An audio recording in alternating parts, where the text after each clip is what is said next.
నమస్తే, welcome to news blaze. నేను మీ అమూల్య.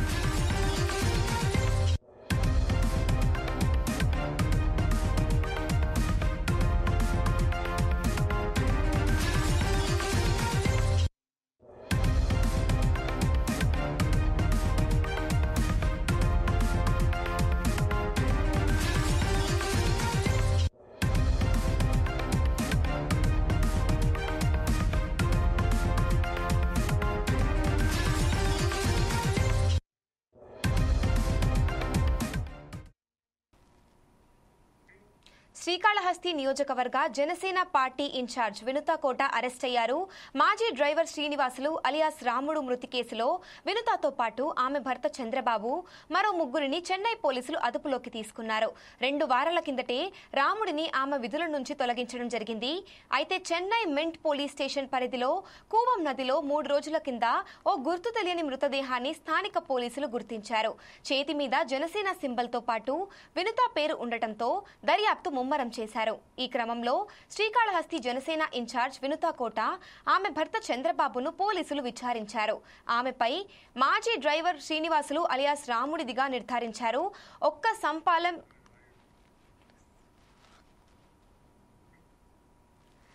బక్కసంపాలం గ్రామానికి చెందిన యువకుడు సిహెచ్ శ్రీనివాసులు అలియాస్ రాముడు కొంతకాలంగా వినుతా కోట దగ్గర నమ్మిన బంటుగా ఉన్నాడు. డ్రైవర్గా ఆమెకు వ్యక్తిగత సహాయకుడిగాను పనిచేశాడు.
అయితే ఏం జరిగిందో తెలియదు కానీ జూన్ 21న ఆమె ఓ బహిరంగ ప్రకటన చేశారు. అతను చేసిన ద్రోహానికి విధుల నుంచి తొలగిస్తున్నట్లు సోషల్ మీడియాలో పోస్ట్ చేశారు. ఇక మీదట శ్రీనివాసులుకి తమకు ఎలాంటి సంబంధం లేదని అందులో స్పష్టం చేశారు. ఇదిలా ఉండగా విచారణలో ఈ నెల 8న రాయుడిని హత్య చేసిన నదిలో పడేసినట్లు తెలుస్తోంది. దీంతో వినుత ఆమె భర్త చంద్రబాబుతో పాటు మిగతా నిందితులు శివకుమార్, దాసర్, గోపిని పోలీసులు అరెస్ట్ చేశారు. శ్రీకాళహస్తికి తీసుకొచ్చి అన్ని కోణాల్లో విచారణ జరుపుతున్నారు.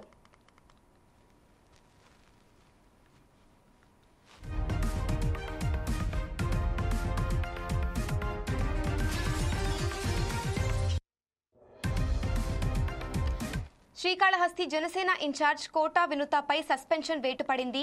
వినుతాను పార్టీ నుంచి సస్పెండ్ చేసినట్టు ప్రకటన విడుదల చేసింది. రాయుడు హత్య కేసులో ఆరోపణల నేపథ్యంలో పార్టీ సీరియస్ యాక్షన్ తీసుకుంది. పార్టీ లైన్ కు భిన్నంగా వినుత వ్యవహరించారని ప్రకటనలో జనసేన స్పష్టం చేసింది. ఇక ఇదే అంశంపై మరింత సమాచారం మా రిపోర్టర్ లెనిన్ అందిస్తారు. చెప్పండి లెనిన్. ముల్య, ఏదైతే శ్రీకాళహస్తి నియోజకవర్గ జనసేన పార్టీ ఇన్ఛార్జి వినీత కోట దంపతులు అయితే అరెస్ట్ అయ్యారు.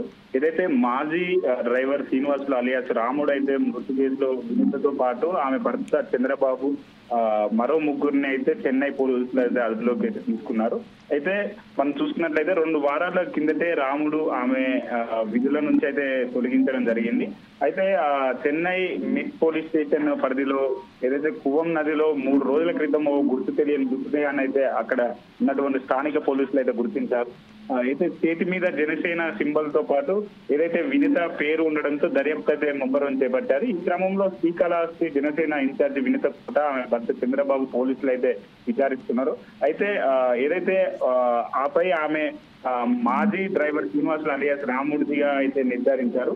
ఏదైతే ఏదైతే వాళ్ళు యువకుడు శ్రీనివాసులు అలియాస్ రాముడు కొంతకాలంగా వినితకోట దగ్గర నమ్మిన పంటగా అయితే ఉన్నాడు. డ్రైవర్ గా కూడా పనిచేస్తున్నాడు. అయితే ఆమెకు వ్యక్తిగత సహాయకుడుగా కూడా పనిచేశారు. అయితే ఏం జరిగిందో తెలియదు కానీ జూన్ 21న ఆమె ఓ బహిరంగ ప్రకటన అయితే చేశారు. అతను చేసిన ద్రోహానికి విధుల నుంచి తొలగిస్తున్నట్లు కూడా సోషల్ మీడియాలో పోస్ట్ అయితే పెట్టారు. ఇక మీదట శ్రీనివాస్ కి తమకి ఎలాంటి సంబంధం లేదని చెప్పేసి కూడా అందరూ అయితే స్పష్టం చేశారు. అయితే ఈ నేపథ్యంలో ఇది ఇలా ఉండగా విచారణలో ఈ నెల 8న ఏదైతే రాయుడిని హత్య చేసి నదిలో పడేసినట్లయితే తెలుస్తుంది. దీంతో వినుత ఆమె భర్త చంద్రబాబుతో పాటు మిగతా నిందితులు శివకుమార్, దాసర్ గోపిని అలానే ఏదైతే దీనికి సంబంధించినటువంటి 5గురిని అయితే పోలీసులు అయితే అరెస్ట్ చేశారు. శ్రీకాళహస్తికి తీసుకొచ్చి అన్ని కోణాల్లో అయితే విచారణ అయితే జరుపుతున్నారు. శ్రీకాళహస్తి జనసేన పార్టీ ఇన్ఛార్జి కోట వినితపై సస్పెన్షన్ వేటు కూడా వేశారు. పార్టీ కార్యక్రమాలకు కూడా ఆమెను అయితే దూరం ఉంచడం అయితే మనం చూసాము. అయితే వినితను పార్టీ నుంచి సస్పెండ్ చేసినట్లు కూడా ప్రకటన అయితే విడుదల చేసింది. రాముడు హత్య కేసులో ఆరోపణల నేపథ్యంలో పార్టీ అయితే సీరియస్ యాక్షన్ అయితే తీసుకుంటుంది. పార్టీ లైన్ కూడా భిన్నంగా వినిత వివరించారని చెప్పేసి కూడా ప్రకటనలో జనసేన అయితే స్పష్టం చేస్తుంది. మనం చూసుకున్నట్లయితే ఎందుకు ఈ హత్య గల కారణాలు ఏంటి, అసలు ఎందుకు జరిగింది అనే కోణంలో అయితే పోలీసులు అయితే దర్యాప్తు ముమ్మరం చేశారు. Thank you Lenin.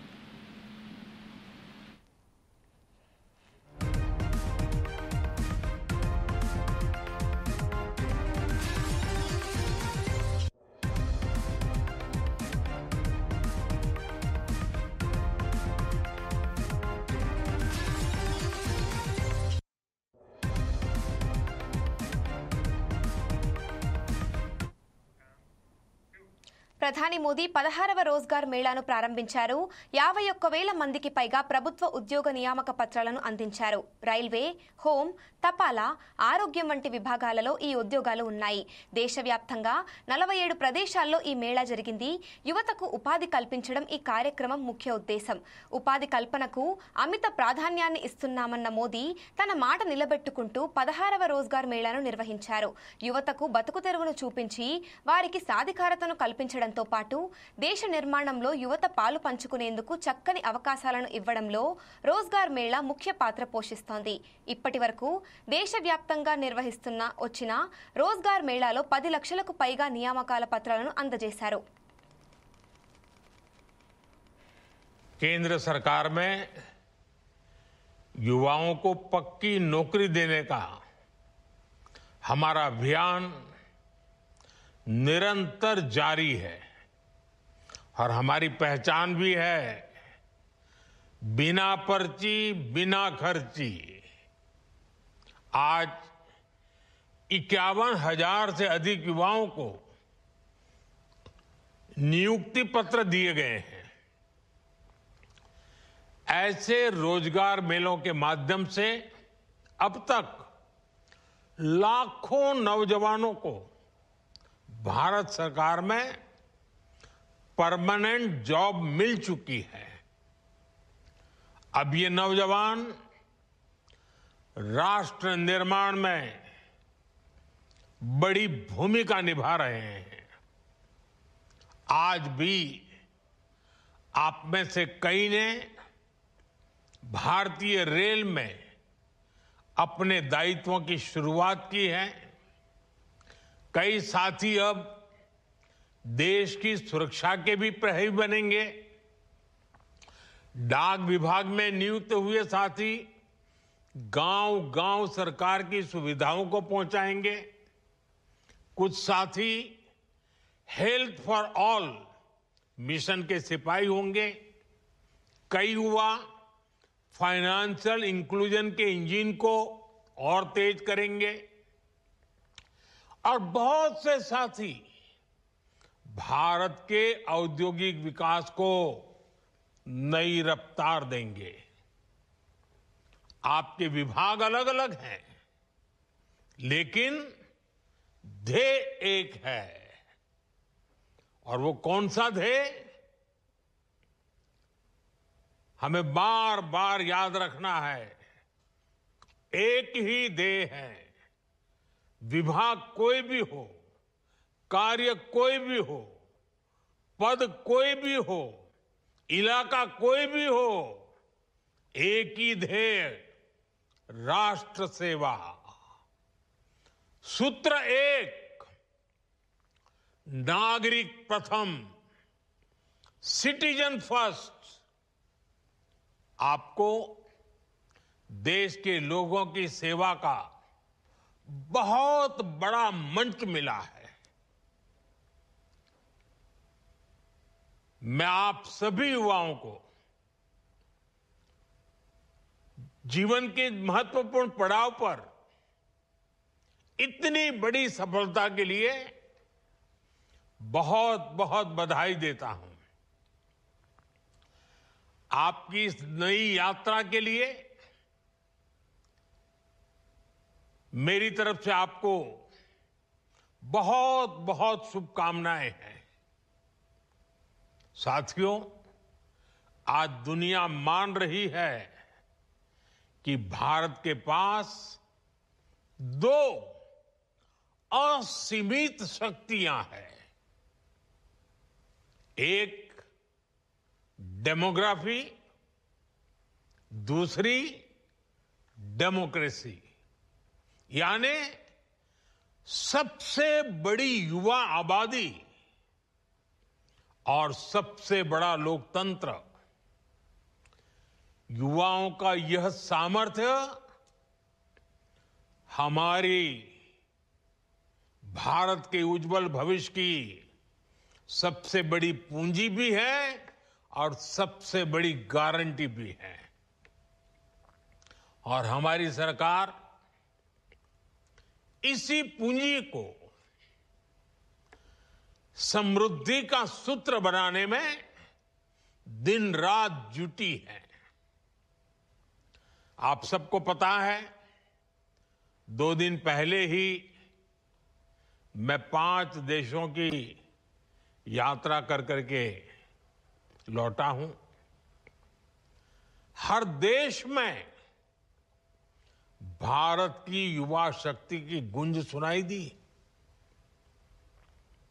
इस दौरान जितने भी समझौते हुए हैं, उनसे देश और विदेश दोनों जगह भारत के नौजवानों को फायदा होना ही है। Defence, pharma, digital technology, energy, rare earth, minerals, ऐसे कई सेक्टर्स, ऐसे सेक्टर्स में हुए समझौतों से भारत को आने वाले दिनों में बहुत बड़ा फायदा होगा। भारत के मैन्युफैक्चरिंग और सर्विस सेक्टर को बहुत बल मिलेगा। साथियों, बदलते हुए समय के साथ 21वीं सदी में नेचर ऑफ जॉब भी बदल रहा है। नए नए सेक्टर्स भी उभर रहे हैं। इसलिए बीते दशक में भारत का जोर अपने युवाओं को इसके लिए तैयार करने का है। और इसके लिए अहम निर्णय भी लिए गए हैं। आधुनिक जरूरतों को देखते हुए आधुनिक नीतियां भी बनाई गई हैं। स्टार्टअप्स, इनोवेशन और रिसर्च का जो इकोसिस्टम आज देश में बन रहा है, वो देश के युवाओं का सामर्थ्य बढ़ा रहा है। आज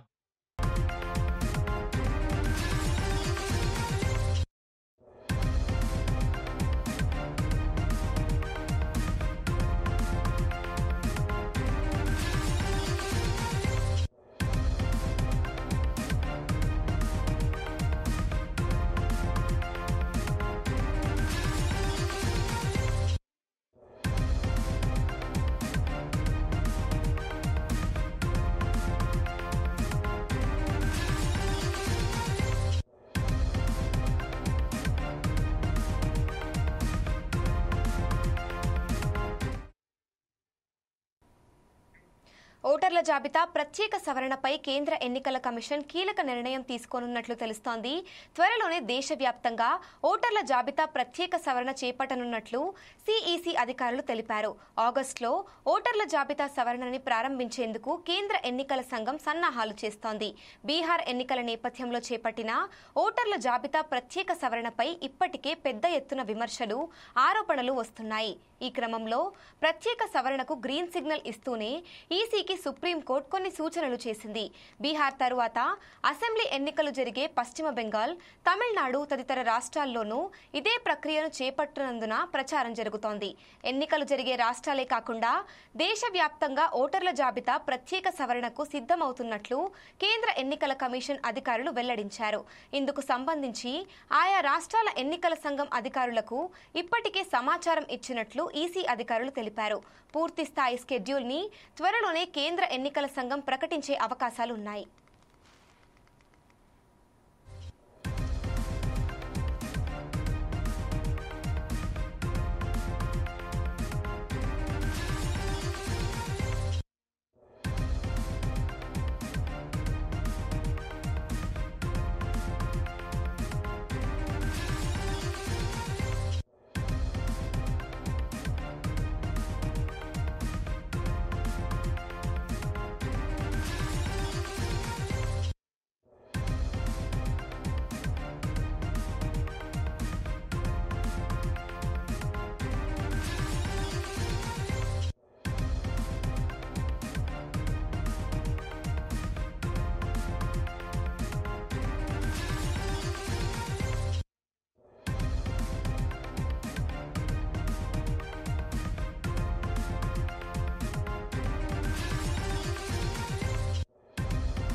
ఓటర్ల జాబితా ప్రత్యేక సవరణపై కేంద్ర ఎన్నికల కమిషన్ కీలక నిర్ణయం తీసుకున్నట్లు తెలుస్తోంది.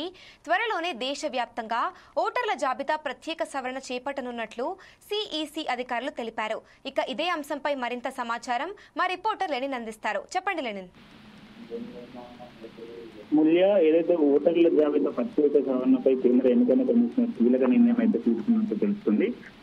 త్వరలోనే దేశవ్యాప్తంగా ఓటర్ల జాబితా ప్రత్యేక సవరణ చేపట్టనున్నట్లు కేంద్ర ఎన్నికల కమిషనర్ అధికారులు అయితే తెలిపారు. ఆగస్టులో ఓటర్ల జాబితా సవరణని ప్రారంభించేందుకు కేంద్ర ఎన్నికల సంఘం సన్నాహాలు అయితే చేస్తుంది. ఏదైతే బీహార్ ఎన్నికల నేపథ్యంలో చేపట్టిన ఓటర్ల జాబితా ప్రత్యేక సవరణపై ఇప్పటికే పెద్ద ఎత్తున విమర్శలు అయితే, ఆరోపణలు అయితే వస్తున్నాయి. ఈ నేపథ్యం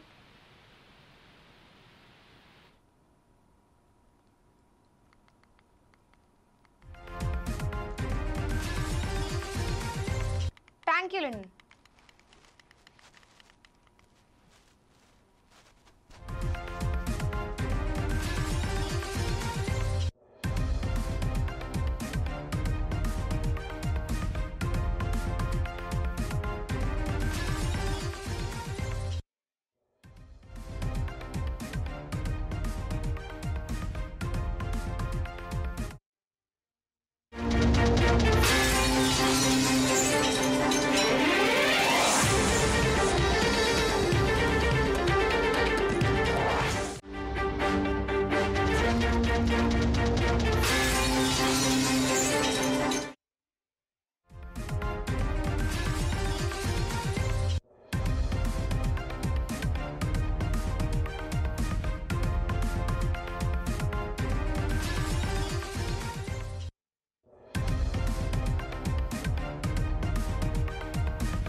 మేడ్చల్ జిల్లా పోచారం పోలీస్ స్టేషన్ పరిధిలో ప్రమాదం చోటు చేసుకుంది.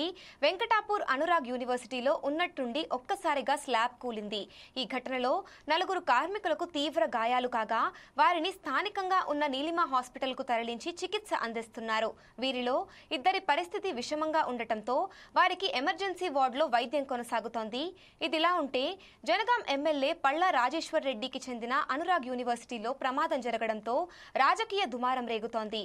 FTL పరిధిలో నిర్మాణాలు చేపడుతున్నారని గతంలోనే పలువురు ఫిర్యాదు చేశారన్న ఆరోపణలు ఉన్నాయి.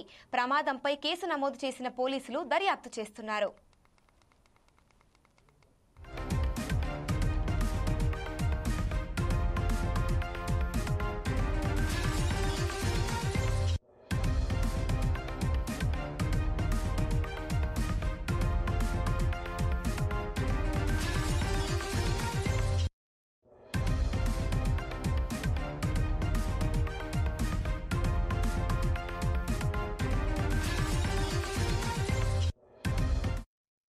మేడ్చల్ జిల్లా పోచారం పోలీస్ స్టేషన్ పరిధిలో ప్రమాదం చోటు చేసుకుంది. వెంకటాపూర్ అనురాగ్ యూనివర్సిటీలో ఉన్నట్టుండి ఒక్కసారిగా స్లాబ్ కూలింది. ఈ ఘటనలో 4 కార్మికులకు తీవ్ర గాయాలు కాగా వారిని స్థానికంగా ఉన్న నీలిమా హాస్పిటల్ కు తరలించి చికిత్స అందిస్తున్నారు. వీరిలో 2 పరిస్థితి విషమంగా ఉండటంతో వారిని ఎమర్జెన్సీ వార్డులో వైద్యం కొనసాగుతోంది. ఇదిలా ఉంటే జనగాం ఎమ్మెల్యే పళ్ళ రాజేశ్వర్ రెడ్డికి చెందిన అనురాగ్ యూనివర్సిటీలో ప్రమాదం జరగడంతో రాజకీయ దుమారం రేగుతోంది. FTL పరిధిలో నిర్మాణాలు చేపడుతున్నారని గతంలోనే పలువురు ఫిర్యాదులు చేశారన్న ఆరోపణలు ఉన్నాయి. ప్రమాదంపై కేసు నమోదు చేసిన పోలీసులు దర్యాప్తు చేస్తున్నారు. ఇక ఇదే అంశంపై మరింత సమాచారం మా రిపోర్టర్ లెనిన్ అందిస్తారు. చెప్పండి లెనిన్. ముల్య ఏదైతే మేడ్చల్ జిల్లా పోచారం పోలీస్ స్టేషన్ పరిధిలో అనురాగ్ యూనివర్సిటీలో శనివారం ఉదయం ఘోర ప్రమాదం అయితే చోటు చేసుకుంది. యూనివర్సిటీ క్యాంపస్ లో నిర్మాణం కొనసాగుతున్న ఓ భవనంలో ఒక్కసారిగా స్లాబ్ అయితే కుంగిపోయింది. ఈ ఘటనలో 4 తీవ్రంగా అయితే గాయపడ్డారు. గాయపడిన వారిలో 2 పరిస్థితి అయితే విషమంగా ఉండడంతో వారిని అత్యవసర చికిత్స కోసము సమీప హాస్పిటల్కి అయితే తరలించారు. ప్రస్తుతం ఐసీయూ వార్డులో అయితే చికిత్స అందిస్తున్నట్లయితే తెలుస్తుంది. వారిలో 2 పరిస్థితి సీరియస్ గా ఉన్నట్లయితే సమాచారం. అలానే ఏదైతే ప్రమాదం జరిగిన వెంటనే విద్యార్థులు సిబ్బంది భయాందోళనకు అయితే గురయ్యారు. ప్రమాద స్థలానికి చేరుకున్న పోలీసులు కేసు నమోదు చేసి దర్యాప్తు అయితే ప్రారంభించారు. అయితే ఈ ఘటనపై పూర్తి వివరాలు అయితే బయటికి వచ్చే లోపే యూనివర్సిటీ యాజమాన్యం హాస్పిటల్ సిబ్బంది మీడియానైతే నిర్వహించేందుకు ప్రయత్నించారు. అయితే మీడియా ప్రతినిధులు యూనివర్సిటీ క్యాంపస్ లోపలికి అయితే అనుమతించలేదు. ప్రమాదంపై స్పష్టత కోసం ఆసక్తిగా ఎదురు చూస్తున్న ప్రజలకు ఇది మరింత అవమానాలకైతే తావుతీస్తున్న నేపథ్యం మనకు కనబడుతుంది. అయితే ఈ యూనివర్సిటీ జనగాం ఎమ్మెల్యే పళ్ళ రాజేశ్వర్ రెడ్డికి చెందినదిగా గుర్తించడంతో రాజకీయ వర్గాల్లో కూడా చర్చనీయాంశంగా అయితే మారింది. గతంలో కూడా ఈ యూనివర్సిటీ అధికారులు ఏదైతే FTL ప్రాంతాల్లో అనుమతులు లేకుండా నిర్మాణాలు చేపడుతున్నారని చెప్పేసి కూడా స్థానికులు పలుమార్లు ఫిర్యాదు చేసినట్లయితే సమాచారం. అయినప్పటికీ అధికారుల నిర్లక్ష్యంతో ఎటువంటి చర్యలు తీసుకోలేదని చెప్పేసి కూడా ఆరోపణలు అయితే వినిపిస్తున్నాయి. ఇటువంటి ఘటనలు విద్యార్థి భవిష్యత్తు మీద మాత్రమే కాదు వారి ప్రాణాల మీద కూడా ప్రమాదం తేవడమే అని చెప్పేసి అనుమానాలు అయితే కొంతమంది ఆరోపణలు వినిపిస్తున్నాయి. అయితే ఏదైతే నిర్మాణంలో నాణ్యతకు సంబంధించినటువంటి ఏదైతే చర్యలు పాటించకపోవడం వల్ల ఇటువంటి ప్రమాదాలు జరుగుతున్నాయని చెప్పేసి కూడా నిపుణులు అయితే చెప్తున్నారు. ప్రమాదానికి కారణమైన నిర్లక్ష్యంపై ఏదైతే పూర్తి స్థాయి విచారణ జరిపి బాధితులపై కఠిన చర్యలు తీసుకోవాలని చెప్పేసి కూడా మరోవైపు డిమాండ్ చేస్తున్నారు. బాధితుల కుటుంబాల నుంచే కాకుండా విద్యార్థుల సంఘాల నుంచి కూడా ఏదైతే అనేక డిమాండ్ చేస్తున్నటువంటి పరిస్థితి మనం చూడవచ్చు. ఏదైతే 2 అయితే తీవ్రంగా గాయపడడంతో వారిని అయితే ఐసీయూలో అయితే చికిత్స చేస్తున్నట్టు తెలుస్తుంది. అమూల్య, థ్యాంక్ యూ లెనిన్.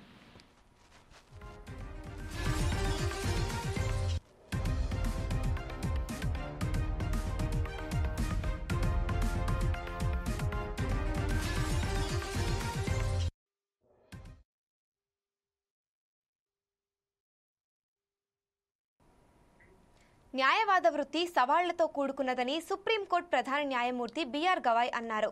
న్యాయవాదులు తమను తాము నిరూపించుకోవాలని చెప్పారు. కోర్టు తీర్పులకు సంబంధించి ప్రతి ఒక్కరూ సమగ్ర అవగాహన కలిగి ఉండాలన్నారు. ప్రస్తుతం న్యాయ విద్యల్లో ప్రవేశించే వారి సంఖ్య క్రమంగా పెరగడం సంతోషకరమని అన్నారు. ఏఐ, డేటా ప్రైవసీ విషయంలో అనుకూల, ప్రతికూల ప్రయోజనాలు ఉన్నాయని తెలిపారు. సరైన మార్గదర్శకత్వం ఉంటేనే వృత్తుల్లో నైపుణ్యం సాధించగలమని చెప్పారు.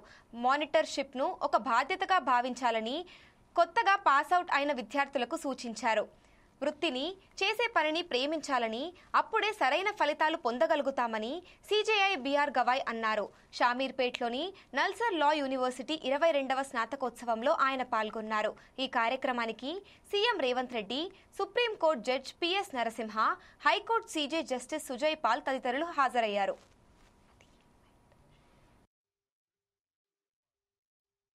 Not only its academic rigor, but its commitment to the spirit of law.